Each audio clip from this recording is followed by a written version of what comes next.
from the dangers of the river and the cruelty of Pharaoh's soldiers. A horrifying attempt to curb their population and break their spirit. The first plague turned the waters of the Nile, Egypt's lifeblood, into blood. Moses led the people in a song of praise, giving thanks to God for his mighty works. I have heard them crying out because of their slave drivers, and I am concerned about their suffering.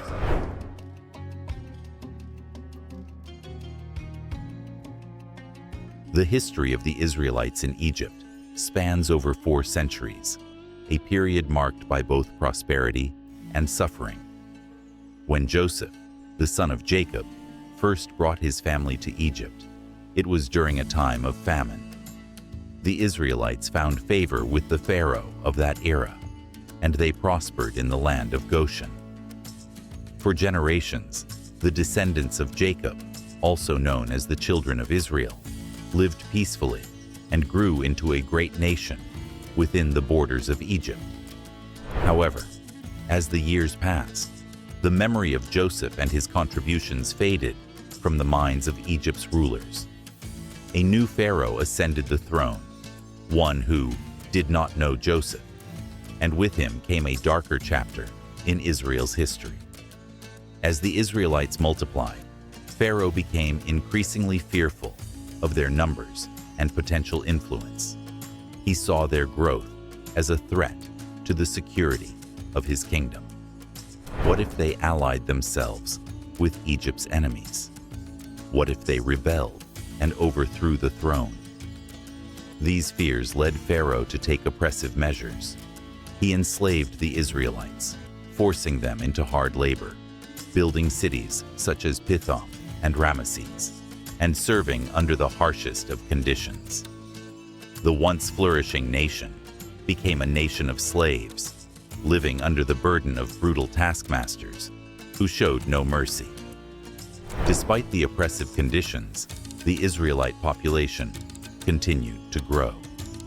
Pharaoh, alarmed by their increasing numbers, devised an even more ruthless plan. He decreed that every newborn Hebrew boy was to be thrown into the Nile River, a horrifying attempt to curb their population and break their spirit. Mothers wept as their babies were taken from them, and the cries of the Israelites reached the heavens. They were a people broken in body, but not in soul. Their faith in God, though tested, remained, and they prayed for deliverance from their bondage. It was during this dark period that Moses was born. He, too, should have been a victim of Pharaoh's decree, but his mother, Jochebed, refused to submit to the king's edict. In an act of both desperation and faith, she crafted a small basket, waterproofed it with tar, and placed her infant son inside. She set the basket afloat on the Nile, trusting that God would protect her child from the dangers of the river and the cruelty of Pharaoh's soldiers. It was a perilous journey, but God's hand was on Moses.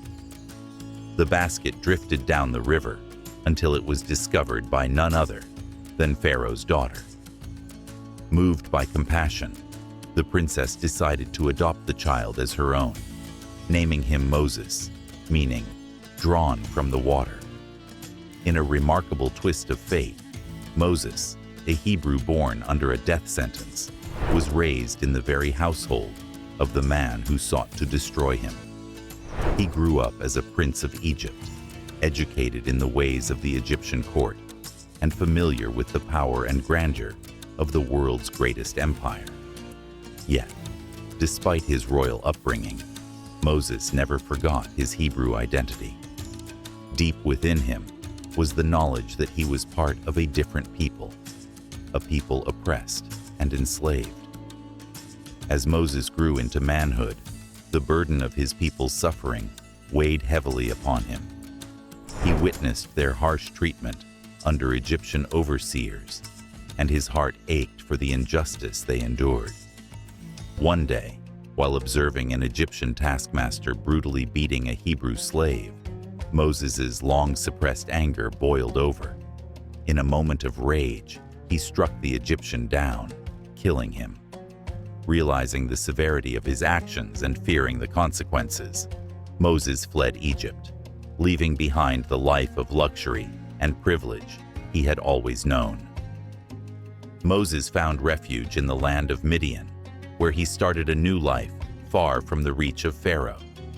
He married Zipporah, the daughter of Jethro, a Midianite priest, and became a humble shepherd, tending flocks in the wilderness. Years passed, and Moses might have thought that his life of significance was over. But God had not forgotten his people, nor had he forgotten Moses. The Israelites' cries for deliverance had reached the ears of the Almighty.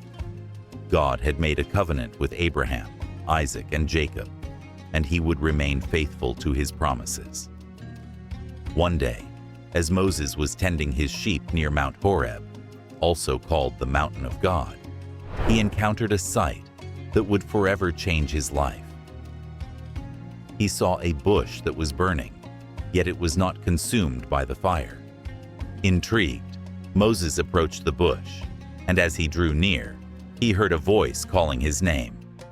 "Moses, Moses." Startled, Moses responded, "Here I am." It was the voice of God, speaking to Moses from within the burning bush. God revealed to Moses that he had seen the suffering of his people in Egypt, and the time had come for their deliverance. God had chosen Moses to be the instrument of that deliverance. "I have indeed seen the misery of my people in Egypt," God said. "I have heard them crying out because of their slave drivers, and I am concerned about their suffering. So I have come down to rescue them." Moses was overwhelmed by the enormity of the task before him. He had fled Egypt as a fugitive, and now God was asking him to return and confront Pharaoh, the most powerful man in the world. "Who am I that I should go to Pharaoh and bring the Israelites out of Egypt?" Moses asked, doubting his own ability to lead such a monumental mission. But God reassured Moses, "I will be with you, and this will be the sign to you that it is I who have sent you. When you have brought the people out of Egypt, you will worship God on this mountain." Even with God's promise, Moses hesitated. He worried that the Israelites would not believe that God had sent him, and that Pharaoh would not listen to him. In response, God provided Moses with signs and wonders to prove his divine authority. Moses' staff was transformed into a serpent, and then back into a staff. His hand became leprous, but when he placed it back into his cloak, it was healed. God assured Moses that these signs would convince both the Israelites and Pharaoh of his power. Still, Moses expressed doubt. He was not a confident speaker and feared that he would fail in his mission. In his mercy, God appointed Moses' brother, Aaron, to be his spokesman, and together they would confront Pharaoh and deliver God's message. "Let my people go, so that they may worship me."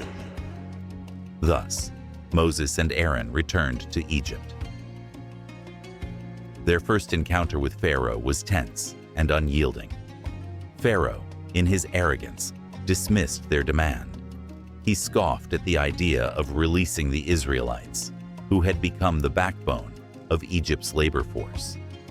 Instead of listening to Moses and Aaron, Pharaoh increased the burdens on the Israelites, forcing them to gather their own straw for brickmaking without reducing their production quotas.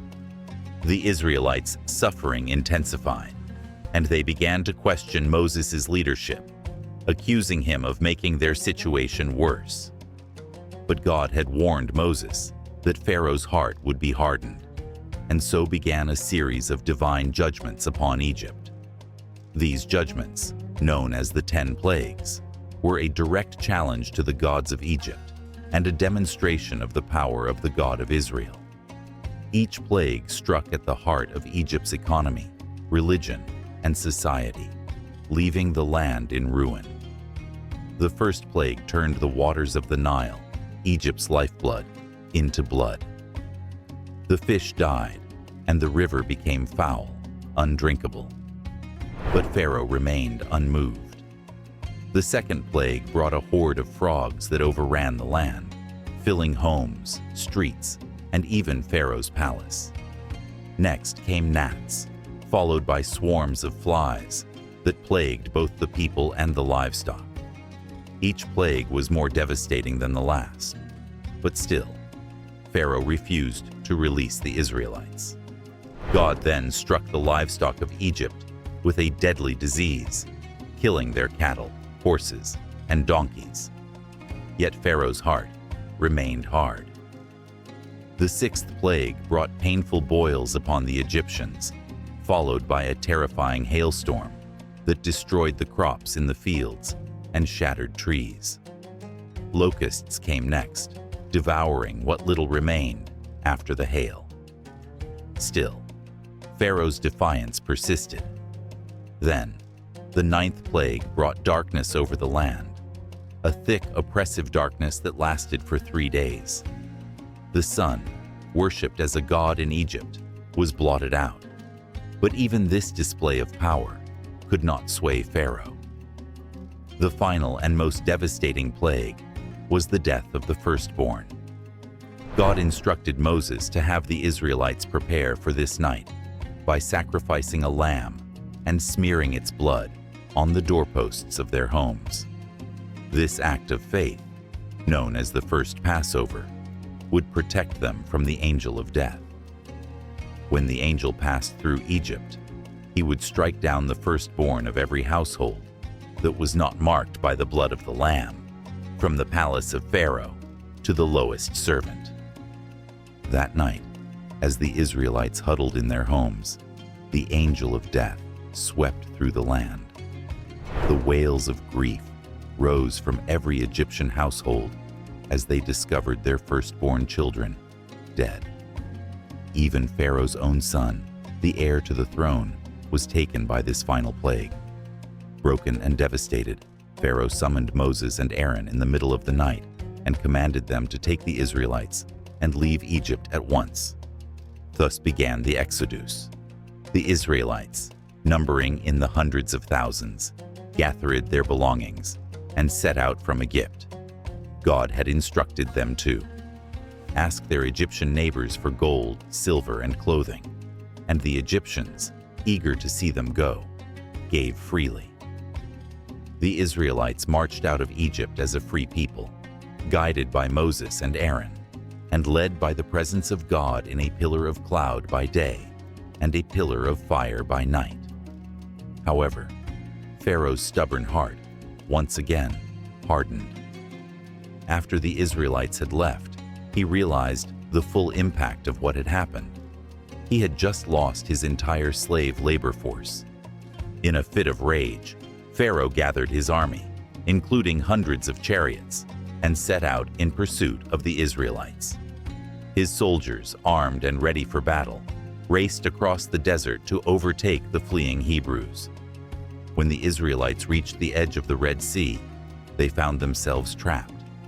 The sea stretched out before them, an impassable barrier, and behind them, Pharaoh's army was closing in. Panic and fear spread among the people.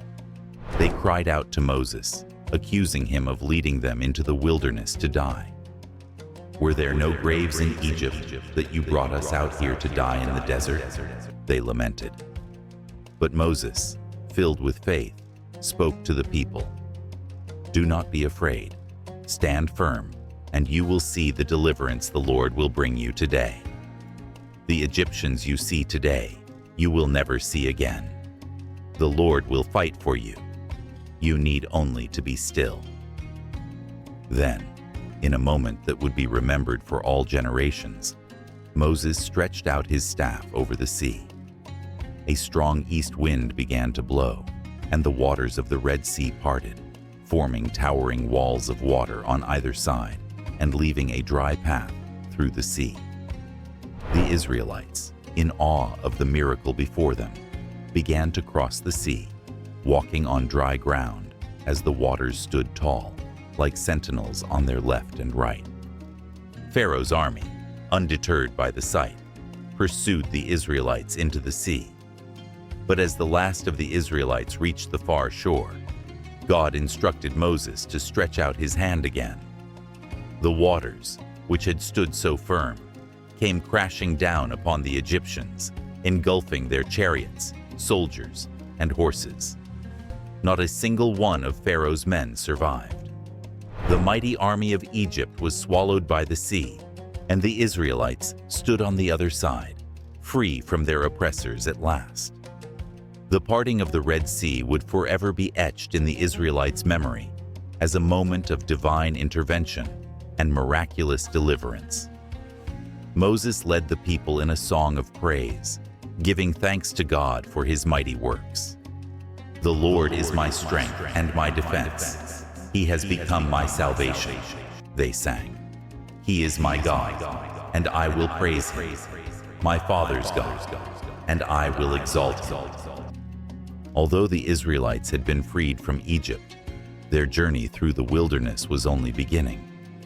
They would face numerous challenges and hardships along the way. Their faith would be tested, and at times, they would grumble against Moses and doubt God's provision. Yet the memory of the Red Sea, where God had made a way when there seemed to be none, remained a powerful reminder of his faithfulness. The story of Moses and the Red Sea is a tale of faith, trust, and the power of God to deliver his people from even the most impossible situations. It teaches us that no matter how overwhelming our circumstances may appear, God is always able to make a way. When we feel trapped by the obstacles before us, whether they are fear, doubt, or opposition, God can part those seas and lead us to freedom. For generations, this story has inspired people of faith as a reminder that God's power is greater than any force that stands against us. Just as he delivered the Israelites from Pharaoh's grip, he delivers us from the trials we face. The crossing of the Red Sea stands as a symbol of liberation for all who trust in God's promises, showing us that with faith, we can overcome even the greatest challenges. Thanks for watching. Please don't forget to like, share, and subscribe to Soulful Bible Stories for more amazing Bible stories.